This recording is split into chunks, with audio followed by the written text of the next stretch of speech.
Hi, welcome to another episode of the Horn Call podcast.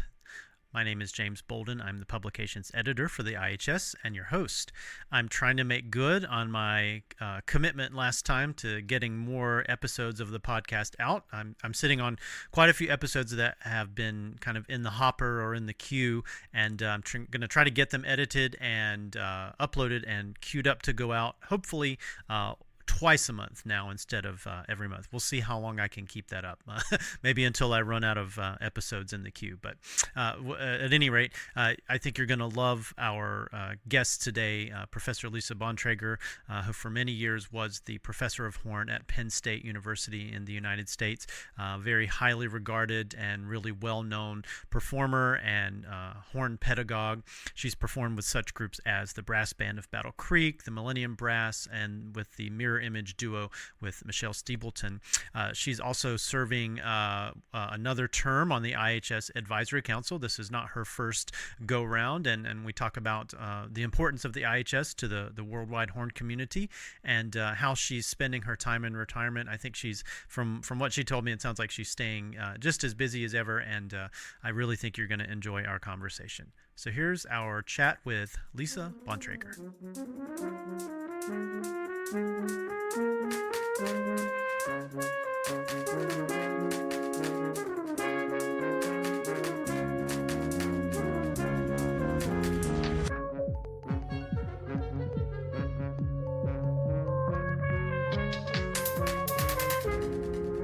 Okay, so yeah, thanks so much for joining me today. And I think because you have been doing what you do for so long and at such a high level, I think most people out there are probably familiar with you, at least your name. But for anybody who might not know you, do you want to give us a brief introduction to what you've been doing career-wise, and maybe we'll get into the backstory a little bit later. But yeah, I'll kind of leave it at that.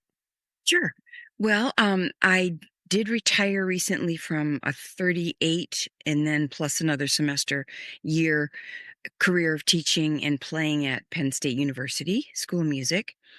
And the job included chamber music, which is the reason I took it, besides I got it. So, in the job market. But I've really enjoyed a lot of chamber music playing throughout my career.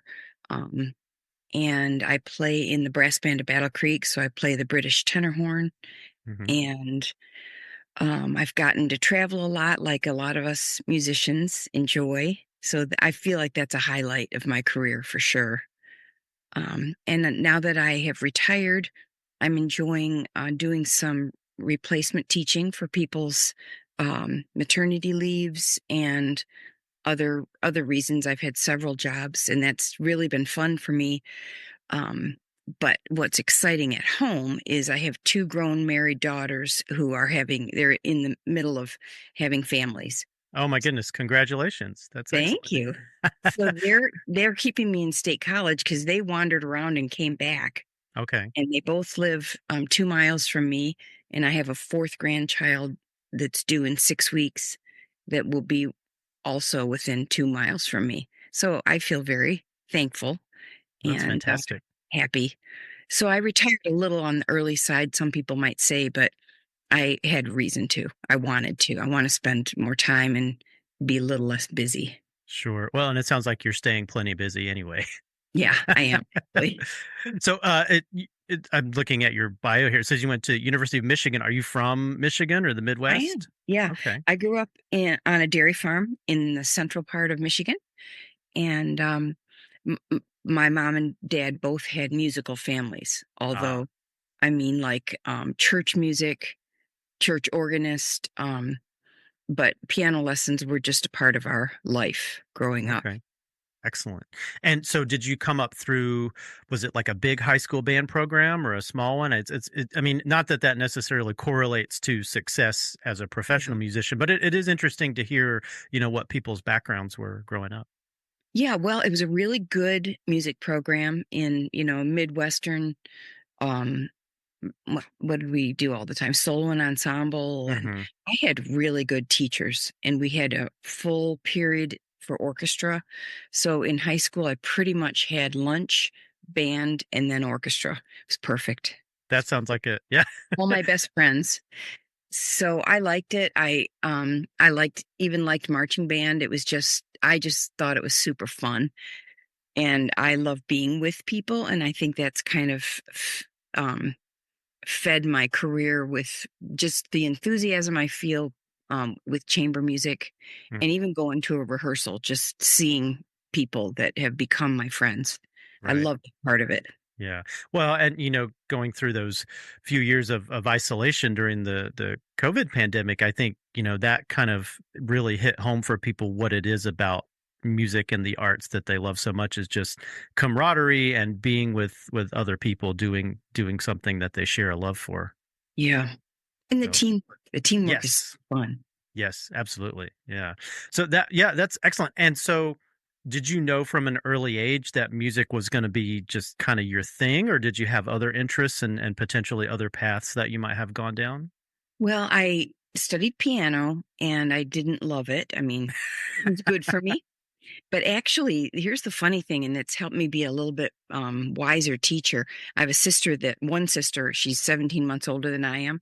So she had all the books on piano, and I never learned to read the bass clef until college because I just played everything by ear. And why Mhm. bother? And my piano teacher tried. She figured it out and gave me some new books. And then I just begged my sister or my mom to just play it once. Just play it once.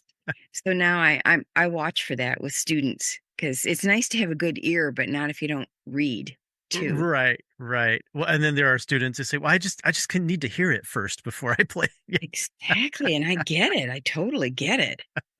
But yeah, I wanted to be a nurse until I started to pick out my instrument, which was in 6th grade in Hmm. Michigan, and I was pretty sure I was gonna play the trumpet. My sister played the saxophone.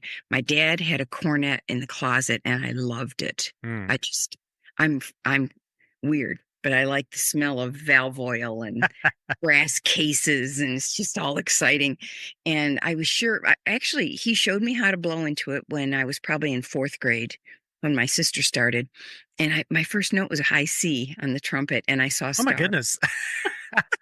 He must have been a good teacher.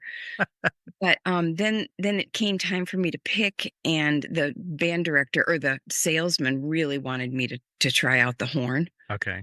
and he said he was a great salesman because he said, "Just blow 1 note, and you'll either love it or you'll hate it." Hmm. And, of course, I blew a note, and I'm like, "Well, I love it." And Right. Yeah. I just fell in love with the sound and just wanted to do it from then on out. I didn't obviously, I didn't understand the pathway, but, I had a lot of help with my teachers and my parents, and so Yeah. Yeah. And what led you to the University of Michigan to study with Louis Stout? well, I studied with, Dale Bartlett at Michigan State. He was a very good teacher. He wasn't the main Doug Campbell was the main Hmm. teacher, but I went to a summer camp there and met Dale Bartlett, who was a good teacher, and he said, "You need a new horn before you start college," and I thought I probably would go to Michigan State. I grew up very close to Michigan State, Okay. and, so he said, "Here's Louis Stout's number. He can get good Holton horns from the Okay. factory." Well, then I met Louis Stout, and he is like pulls you in big time. And he said, well, he had me play for him. I was gonna starting my senior year, and he said, "You have to start now studying with me." And Mm, he lived an hour and like 40 minutes from my house one way, which at okay. the time was it was a big commitment for my parents, but they Sure. started hauling me every week. And I also did the Michigan Youth Band the Okay. same day, which was in Ann Arbor. Right. So I just knew I was going to study with Louis Stout wherever he Okay. was. Yeah. Yeah. Now, I know a little bit about his teaching and his pedagogy and things like that. I've seen the warm ups and all of the B flat side stuff. But what was it like on a week to week, month to month basis studying with him? Well, he was very demanding, Mm, and he could be really, really incredibly supportive, and he was. But mhm. he also could be very old school. And I remember him telling me, I had no idea we had to transpose, and it didn't work very well when I wanted to just play by ear, and I had to Sure. think Yeah. that much. But he said, oh, he'd slap his thigh and say, I have eighth graders that can do that better than you. Mm. He kind of used any old way to motivate. Yeah. A little bit of the old tough love kind of Yeah. sentiment. But he assigned so much, and I learned so much that my last year of high school, I was busy after school like most kids are. Mm-hmm. And so I started getting up at 5:30 in the morning and practicing before school. Mm-hmm. And I'm not sure it was all because I loved the sound of the horn. I was scared. Sure. Yeah. I was scared. So then I would have a good lesson and move on. Mm-hmm. But he just piled it on. If you did well, if you played what he assigned, he'd just give you more. Mm-hmm. And Now I was really, what's that? no, I was gonna say, was he kind of a like a meat and potatoes, coprush, long tones kind of person, or were there kind of unique things about the stuff he assigned you? Well, I didn't have anything to compare it to at the time. Mm-hmm. And it was kind of a steady diet of solos, excerpts, and um, oh yeah, tons of etudes. Mm-hmm. I like etudes, so that was Mm-hmm. fun. And I think it helped me become a good reader to Mm-hmm. kind of balance out what I was relying on with my ear to Right. the reading. But I had not, I didn't, like most high school students, I didn't know anything about um, bass clef. And Mm-hmm. I did go to Interlochen though, for the whole summer. Okay. Interlochen. The arts Music camp. camp. Yeah. Yeah. Yeah. The whole summer before my senior year. And that's where I learned about, oh my gosh, we have to transpose. Mm-hmm. I was in the section with Alex Schuhan Oh wow. Okay. and Bill Vermeulen and oh, I'll think of his name, but he plays in the Jacksonville Symphony. Aaron Brask. Oh yeah. Yeah. So if you think about it right there, 4 of 8 of us became professionals and probably more. I've just lost track. Mm-hmm. That was that was a life-changing event Wow. too. Yeah, I bet. Well, and so was it at Michigan that you mentioned your passion and involvement in chamber music? Is that where that kind of started, being in chamber groups? Well, it continued because I just I played in a few ensembles for a solo and ensemble in high school. Okay. I had a great orchestra teacher, Mm, and he even wrote music that like for a brass sextet oh, that we cool. played. So that was really cool. And then at Interlochen, I was placed in a woodwind quintet. Mm-hmm. So that was fun. I remember playing the Iber, 3 pieces. Mm-hmm. And then in college, yeah, I played in a brass quintet the whole time. We were Mm-hmm. called Michigan Brass, and we got up and rehearsed at 8 a.m. Tuesdays and Thursdays, and then we went out for breakfast. So, Oh, of course, they became some of my best friends. that's how it works. Yeah. Yep. And then I was in a woodwind quintet that Louis Stout placed me in, and he coached us. And Okay. this is a true story. At least one year, I had his coaching for my wind quintet Monday mornings at 7:30 Oh, goodness. a.m. And he would watch out his window to see if you came early to To warm warm up. up. Yeah. And if you didn't, it was brutal. Uh-huh. It was a brutal hour. Yeah. So he plowed us through a lot of sight reading. And Mm-hmm. oh, that helped me a lot because playing with the wind quintet at Penn State was part of my audition. Mm-hmm. So I knew a Okay. lot of repertoire and I knew how to get it ready and play with those instruments. Yeah. And that's such a unique thing as a brass player that only the horn players get to do, is to experience both worlds. And Yeah.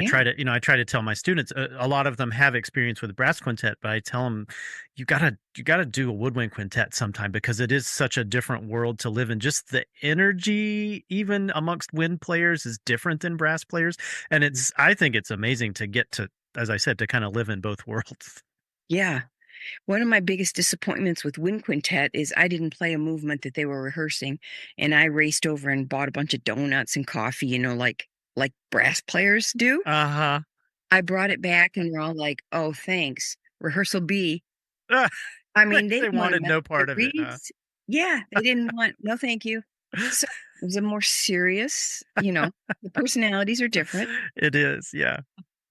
but what was it? Oh, I think one of the huge advantages, though, to playing in a woodwind quintet is the application to playing in orchestra Yes. solos. I'm, I can feel like, oh, I'm just playing with the flute. So don't Hmm. get so nervous. This is Right. just like in a quintet, only Exactly. less exposed sometimes. Right. Yeah, and it does wonders for your soft playing. You just have to be able to play soft. Yeah. And blending with the woodwinds, Right. like you said, whole different story. Yeah. So that is all was all very valuable time and Yeah, experience. I bet so. And so uh, I'm think I've got like six different questions going on in my head. So, in addition to your early teachers and your work with Professor Stout, were there other inspirational people, horn players or otherwise? I think of people early on, they maybe listened to recordings or went to a workshop or something, and early on kind of got the bug for horn playing by, through a specific artist or something like that. Was it that way for you? Yeah, I was thinking about this morning. One thing that my two experiences, my orchestra conductor took us in school buses to the Detroit Opera Mm. to hear Porgy and Bess. Oh, wow.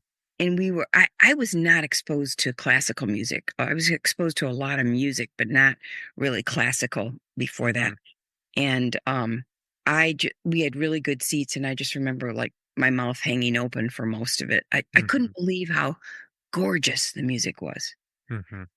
And then the other thing is the East Lansing Symposium, IHS Symposium, Hmm. was the summer before my senior year, I think, or I was 16. Hmm. And my band director said, here, you might be interested in this. I lived 18 miles from Michigan State, and it Okay. was Michigan State. Nice. And my parents said, yeah, none of us really knows what it is, but you can Hmm. drive. I drove every day back and forth. And that, oh man, I was gobsmacked. Alan Civil on the stage and Freudis and um Fripperies, Uh-huh.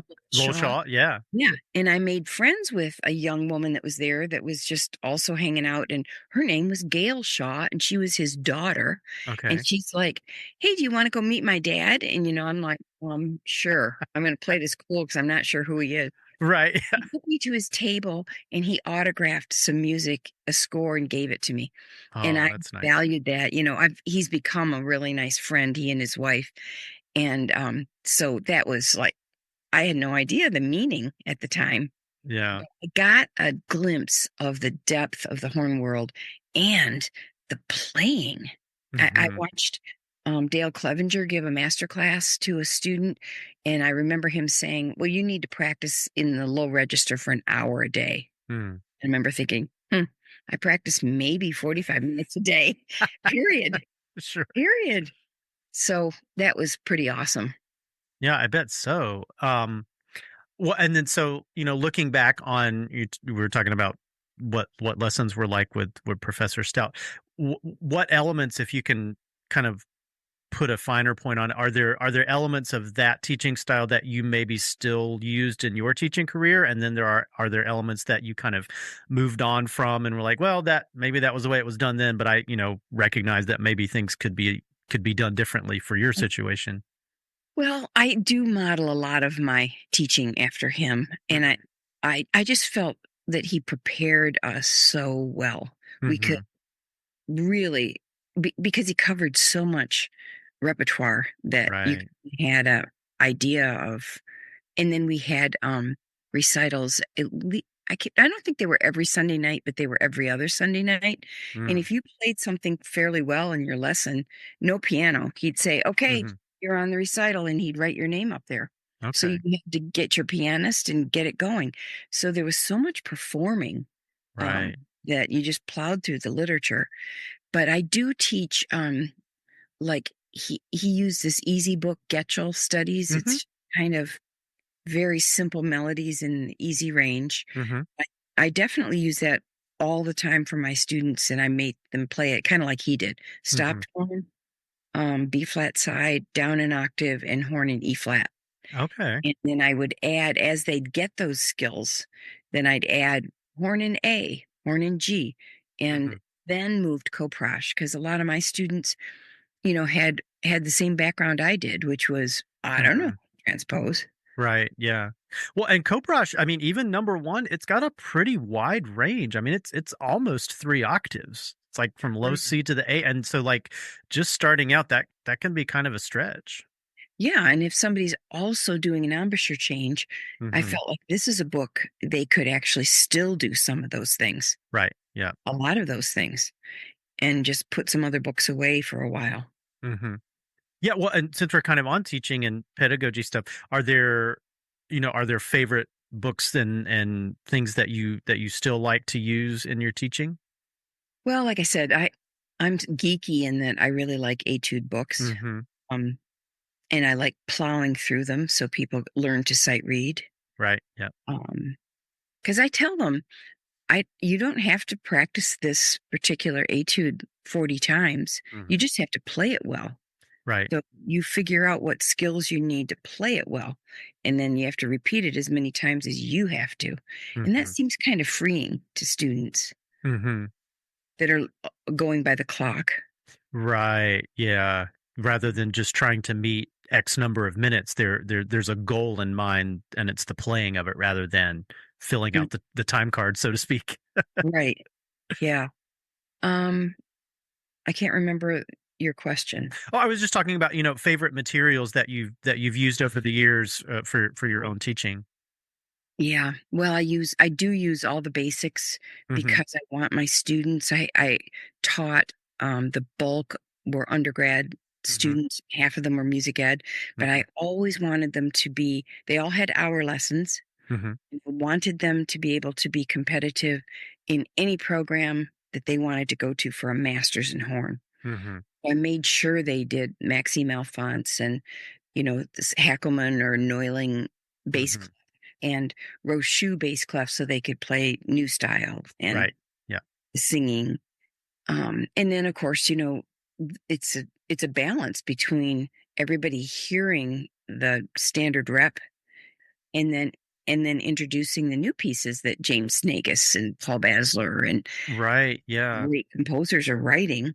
Well, and there's new stuff coming out all the time. That's kind of my dilemma is there's so much good music already, and then it's like, oh, there's that new piece that I just heard at this thing or this recital, and now I want to use that piece, and Right. it's exciting though. Well, and you want to make sure that nobody graduates without having played Mozart. Right, exactly, covering the basics. Yeah, Right. yeah.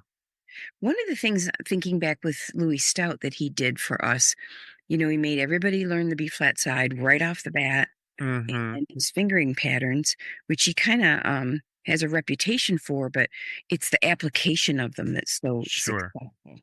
Mm-hmm. And he would just, like, if you played in a woodwind quintet, he'd be like, okay, here's a single B flat, go for it. Figure it out. Yeah. You had to, we could do it though. Mm-hmm. Here's a descant, and then Mm-hmm. here's a triple. And then he had an amazing collection of um, historic instruments. That's right. Yeah. Yeah. And he'd be like, do you want to join me next weekend? And, he'd just shove an instrument in your hand and tell you to start. So Alphorn or whatever. So he didn't let you stand around and be afraid. Mm-hmm. And then you realize, oh, that wasn't that hard. Right. So I appreciated that, and I really tried to make my students. I got a grant early on to get natural horns, and we had an elp horn actually that was given to us, Oh, but cool. B flat, single B flat, and a Mm-hmm. descant, so that I could assign like um, whatever a high piece like Haydn, Mm-hmm. um, and okay, I want you to learn this on the descant horn. Mm-hmm. So I really appreciated learning to be versatile. Mm-hmm. That's excellent. And you mentioned that you taught a lot of music education majors and future band and orchestra directors and that kind of thing. Was there ever any, maybe not pushback? Pushback's not the right word, but what did they ever wonder? Well, why am I being asked to do the same things as the performance majors if I want to go be a band director or an orchestra director? Right. Not much. There really wasn't. I think because they were proud of their accomplishments and They were, we had really great conductors that I worked with at Penn State. So Hmm. everybody was dying to be in wind ensemble and Hmm. orchestra and to get a good chair. Hmm. So I didn't really get that. And it's very rewarding to hear, mostly on Facebook, but from a former student that's teaching middle school Hmm. instrumental and playing in the X Symphony Yeah. regularly. Yeah. I love it. Yeah. Yeah. It's a way to supplement your income, if nothing else, Oh yeah. So, Yeah. And also one of the exciting things with teaching was the music performance minor mm, that they had at Penn State, and I think okay. it's getting more and more popular for students to double major I or have see. minor because of, the economy and getting a job. But Hmm. those students are so smart. Hmm. And I have one that had 2 majors, and then she went on and got into an MD, PhD program at Oxford and Emory, and she still plays her horn in Oh my goodness. orchestras. Yeah. It's amazing. So that's so exciting, and I'm That, glad I taught her how to transpose. yeah. That makes me think of Chuck Kavalovsky, Oh, being a yeah. nuclear physicist and then also doing the other horn playing stuff. Yeah. Wow. Yeah, it's pretty amazing. Well, okay, so looking back on all of the teaching experience you have and all of these things, is there, if you could encapsulate, a few words of advice for aspiring, college teachers or professional horn players or both, if there's some advice for them. And then another way I like to think about that question that I ask people is, if you could meet your first year teaching at Penn State self, or just prior to getting the job at Penn State self, what would you tell that person that you know now that you wish they knew then? That's just another twist on the same That's a question. tough one. Well, backing up to your first question, um, I think one of the things is in this field, it's important to say yes. Mm, Um, I have some students, occasionally that came through that were like, I want to play in a Broadway pit, mm, period. mm, Well, I have had a number of experiences where, like the brass band at Battle Creek, it's an amazing band of great brass players and jazz players. And I would have never experienced that if I hadn't just said, yes, I'll mhm. try out this crazy instrument with really hard parts. And yes, I have a 2-year-old, and yet I will do it. And that opened a lot of doors. Mhm, So, sometimes we make mistakes and say yes to something and it's not what we think it's going to be, but then you kind of gracefully put it in reverse if you can. mhm. But I think generally we have to be really open minded because you don't know what you're going to learn or stumble upon Right. Yeah. or Being who, flexible is important, really. Yeah. No, I mean, that sounds like excellent advice. So, Another thing, I guess, for students is I think because a lot of my student I never had an embouchure change. I told you I had really good teachers, and my first band teacher I was the only horn player. mm, He was a trumpet player, but he watched how I grew because I was pretty small in 6th uh-huh. grade, and just constantly every 6 months or so made sure my lead pipe was at the right angle and my mouthpiece was in the right place, even though my torso had grown. Mhm. And so I never had to go through an embouchure change, but I've had to do a lot of them with students now. Mhm. And I feel like I feel like it's one thing I've gotten good at because of experience and Mhm. students that have trusted me. But I guess I would say if somebody recommends an embouchure change, don't delay. Mhm. That's what I would tell a student because it's such a struggle for people when they don't have the right setup and they just keep going and keep going. And Yeah. it takes a lot of commitment for both the teacher and the student, but it doesn't have to take that long. Mhm. Well, how And did you develop the skills and the teaching skills to be able to guide students through that kind of stuff? it was scary at first because I've Mhm. always liked teaching and I taught even some young students when I was in high school. Mhm. But starting the embouchure changes. Well, I did teach younger students for 2 years. I freelanced in the Cincinnati area Okay. before I got a job at Penn State. Uh-huh. I freelanced and taught at different schools, any brass instrument. My Sure. undergrad was in brass instruments. Okay. So that made me a little bit more, I think, in tune to the embouchure. And then when students would audition for me at Penn State, if I knew they needed it, I'd say, sit them down and just say, I need to know that you're on board because I know you can play better if we change X. Mm-hmm. But it was scary. Yeah. Well, I was going to say, was there a common thread amongst a lot of them? Like, did most people that you had to ask to change things, was the mouthpiece too low or off to the side or that kind of thing? Yeah, all of that. And I think the hardest thing to change is the bunchy chin. Ah, okay. Yeah. That's hard. But one of my best success stories was a student, I won't say his name, but he's wonderful, that came from the Pittsburgh area, studied with somebody in the Pittsburgh Symphony. And, he was in like the children's choir with the Pittsburgh Symphony. We're talking a very smart musical person. Mm-hmm. And he came to Penn State he needed an embouchure change, and we hit the ground running with it. And that I was scared because he had really good background Mm-hmm. musically. And now he's got a Broadway show he went on to Michigan. I'm not Uh-huh. taking credit. He went on to Michigan and studied with Adam um, Unsworth for Mm-hmm. a master's. He worked his tail off always, but he's got a full-time Broadway show in New York City. So, you know, That's that kind of awesome. thing kind of keeps you going and keeps Sure. you working on these things with students. And then when they come in, 2 weeks later and say, I have an extra octave in the low register. That's That amazing. is Yeah. super fun.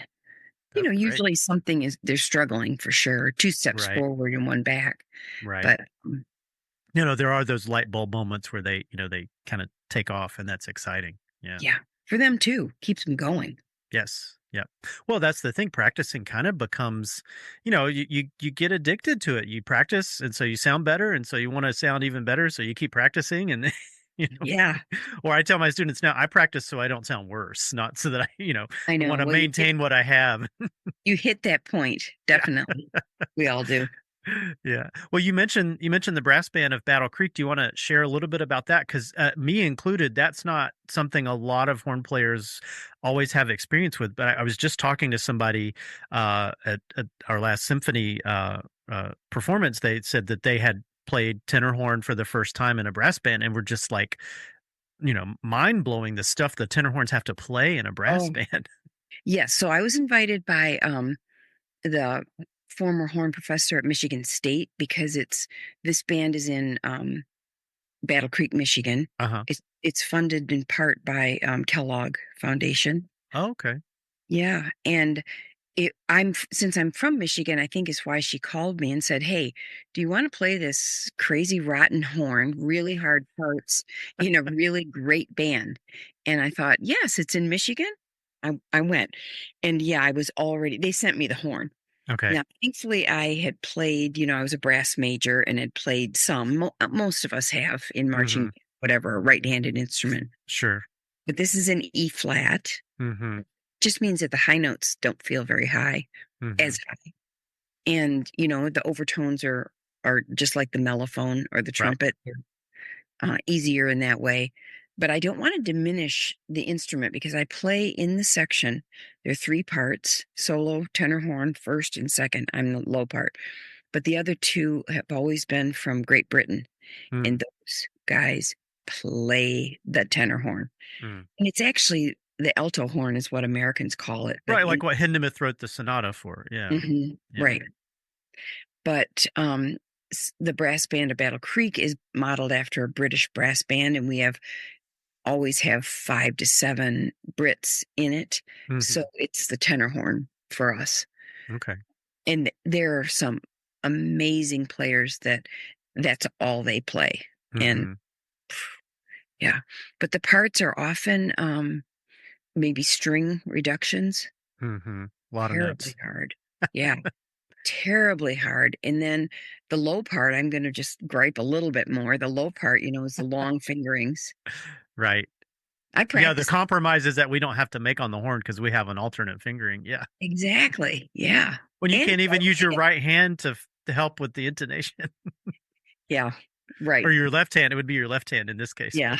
And the bell goes this way, which makes it for me harder to hear myself. That's how I feel about Wagner too. Yeah. Well, yeah, it's the same thing, and we're used to a lot of feedback right away. Hmm. Yeah. But the players are from all over, and they're amazing. And every time I go, which I've played in that band since 1992, Mm. excuse me, every time I go, I feel like, oh, I never want to do this again because it's just so painful to get to a decent level Uh-huh. again every time. And the music is hard, and you just have to know the music before you get there, of course. Right. And then I sit down and think, oh, it's so worth it because I'm surrounded by amazing sounds. Hmm. Well, and playing all of those like instruments together, there is a sound that the British style brass band has that you can't really get anywhere else. Right. Yeah. Because even in like a brass quintet, you're dealing with, the various directions of the instruments, and then the horn is kind of a different animal than the two trumpets. But in the British brass band, it's like a string orchestra, but brass. It's kind of the way I It think about really it. is. Yeah. Yeah, my mom always loved to know, oh, that's the English horn. She always wanted me to help her identify because she was learning Hmm. the instruments in orchestra. And I remember I told her before she heard the brass band, don't even try because the blend is so amazing Uh-huh. that you can't tell one from another really. Yeah. Yeah. But I remember one of my favorite recordings growing up was this. It was the Black Dyke Mills Band, which is like one of those very famous groups. oh yeah. Yeah. Yeah, well, some of our players are from those bands. Ah, okay. Hmm. Yeah. And yeah, they play competitively, but they're also professional musicians. Some Right. of the players are not. But what's different about our band is it's also got some top jazz players Oh, from interesting. around the country. Okay. And so talk about a fish out of water being even farther out of water. But that has also pushed me a lot. And not that I would ever call myself a jazz player, but I do feel a lot more comfortable reading jazz rhythms and feeling things and actually kind of disassociating from the written music Right. and leaning back on my ear again because that's the only way to blend very well with the jazz stuff. Yeah. Well, and I'm always impressed and jealous of the variety of articulations that jazz musicians seem to be so fluent with. There's so many different ways they can approach and leave a note. Yeah, totally different, and none of that's written down anywhere. No, no. It's a very kind of vocal inspired, style. Mhm. So, well, And so it's do you have any tips for people that might want to dip their toe into that world as far as like instruments, or just simply doing the change from the tenor horn mouthpiece to the horn mouthpiece? I'm glad you asked. It was not planned, but I just developed with Horn Legacy Experience, Hmm. that group, a new mouthpiece for French horn players for the tenor horn. Oh, And that's it's excellent. yeah, they were just about ready to have it available. Okay. And I've had two others made for me in the past, and they were okay because you need the same rim, but a much Right. bigger shank. Right. And, I've never been satisfied in that it's very hard to match the sound of these real tenor horn players, Yeah. their mouthpieces that look like really kind of small trombone mouthpieces. Okay. Yeah. I So imagine it's similar to the difference with like I'm in the South, and this is big marching band land, and every fall as the students are dealing with, do they use one of the adapters and try to use their French horn mouthpiece on a mellophone, or do they use just a straight mellophone mouthpiece, and all of that kind of stuff? yeah, I feel like, I played mellophone in high school too. And I do feel like it's even harder to match on the tenor horn. I'm not Oh, sure. okay. Maybe because it's a smaller bore. Mm. I don't Interesting. know. That's a good question. Yeah. But And I what want to change the rim. right, yeah. But this mouthpiece I'm very excited about. And I think I may try to give a clinic about it at the IHS Oh, that'd be about great. tenor horn playing. Yeah. Yeah. No, that I think that's an area that it a lot of horn players just don't, like I said, don't know a lot about, but that would be interested in finding out more because Well, it I is a know cool instrument. Oh, yeah. And the brass band itself, I knew nothing about it when I was asked to play. Hmm. Um, but there's a really cool movie that's older now called Brass Off. I know that one. Yeah. Okay. Yeah. That really helps you understand the development of the brass band and how it fits in with the industry in England Yeah, and the mills, the textile mills and that sort of thing, and they would have these competitions between towns. Really, it right. was a big point of pride to have your band win. And that was people's social outlet too. Hmm. Yeah, Yeah. that's so cool. Yeah, Yeah. yeah, I'd love for that to kind of become more widespread in this country. I see it's That's way more popular in the last 10 years, I feel like, than it was. hmm Well, and there are universities that are, starting, they're obviously larger programs because they have the personnel to do that, but there are Mhm. larger universities that have brass band opportunities for their students at the school. So that's really Yeah. neat. And that's great, especially for euphonium players, because they don't have too much to do. Right. Is Yeah. enough to do, really. Yeah. I mean, you could stick one in a brass quintet, but it's not ideal always. Right. Right. So, well, and speaking of brass quintet, you've done a lot of brass quintet playing and that kind of thing. Do you want to share any favorite stories or favorite, bits of advice for, not even just brass quintet specifically, but just chamber music in general, things you've gleaned over the years from doing lots of it? Well, there was a brass trio at Penn State, and then it evolved into a quintet. So I did Hmm. some there, but I made friends in the brass band at Battle Creek, which developed into the Millennium Brass. Ah, okay. And Yeah. that was a group I played with for over 20 years, Hmm. and they became really some of my very best friends. Hmm. Um, and we did a lot of international travel with that group. Hmm. So, I was really loved the people and loved the musical experience. Hmm. Um, I guess, you know, like everything else, personalities don't always click with chamber music, Hmm. and so you have to be careful. I don't mean the Millennium Brass. That was sort of like the best of everything. Uh-huh. But if you're in a faculty position, you don't get to choose, you Right. know, always. And all of us maybe act a little differently when we're in a chamber group than when we're having dinner. Hmm. So I don't know. It's for me, I always would say a prayer on the way in that I would keep my mouth shut. That's good advice. That's good advice, especially for early career teachers and such. Mm, So yeah. this is true. Yeah.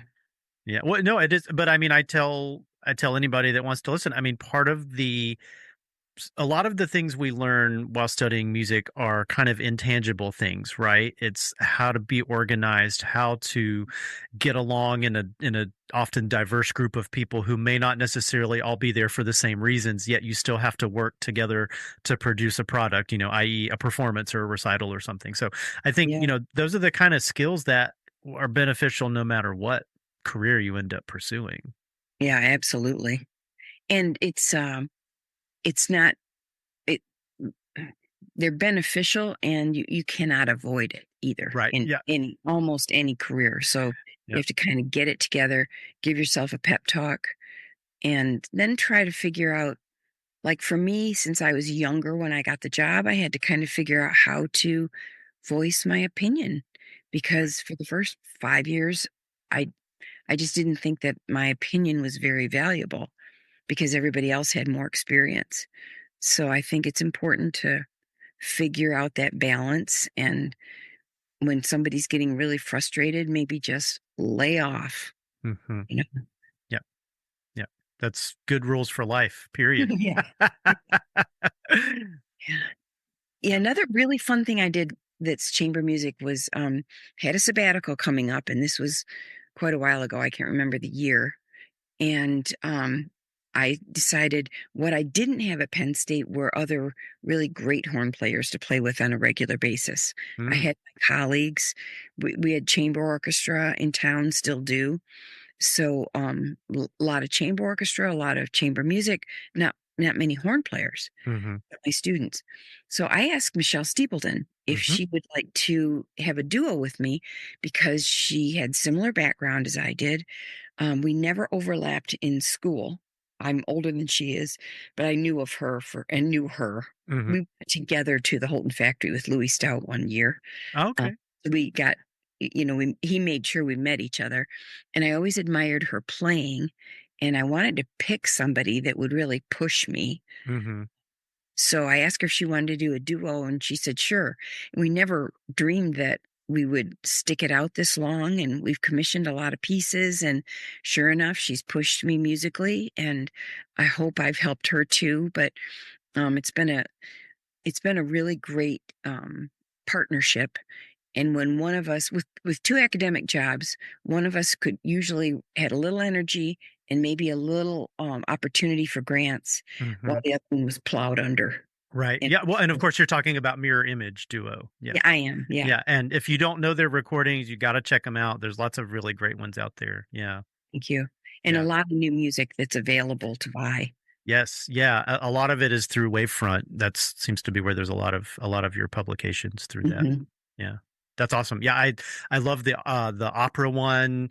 I have the On Safari one. So Well, you mentioned the articulations are so different with jazz.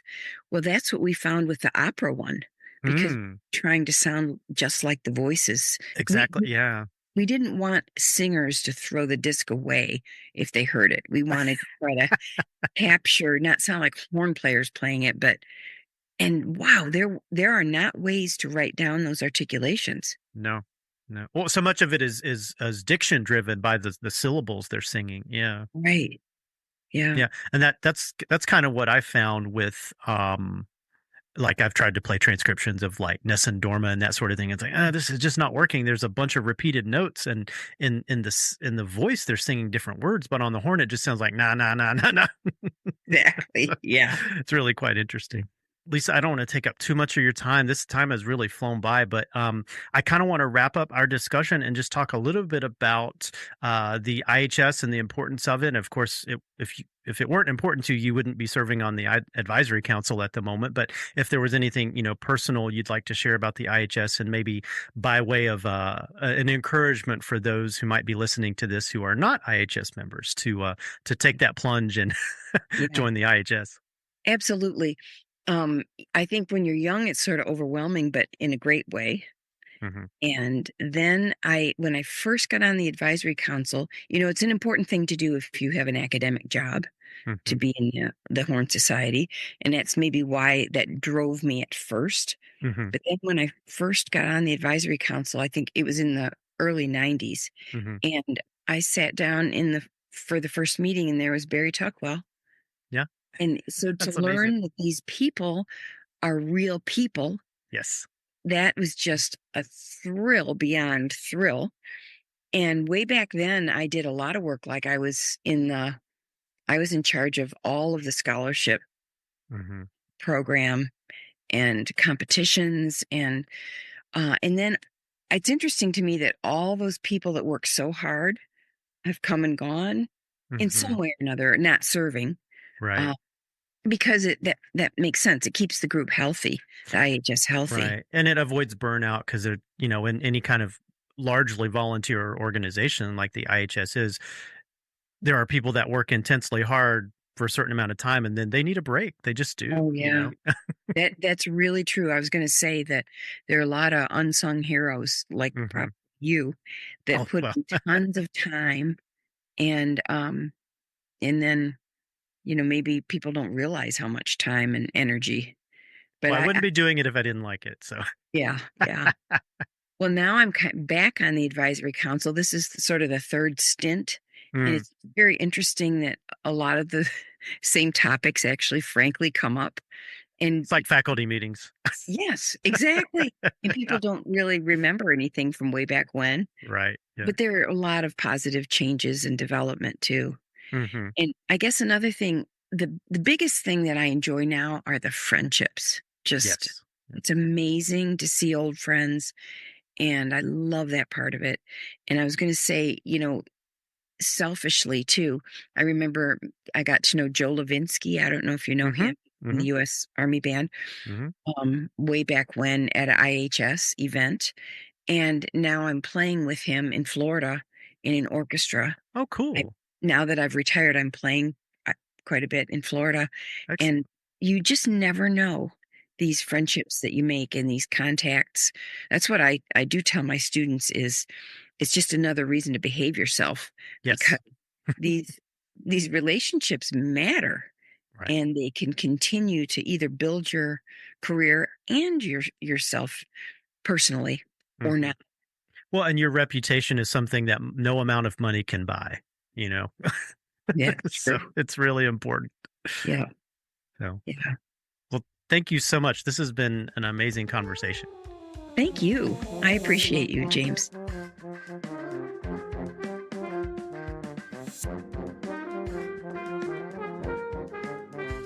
The Horn Call Podcast is the official podcast of the International Horn Society. The views, information, or opinions expressed during this series are solely those of the individuals involved and do not necessarily represent those of the International Horn Society. Copyright International Horn Society. Music by Brian K.M.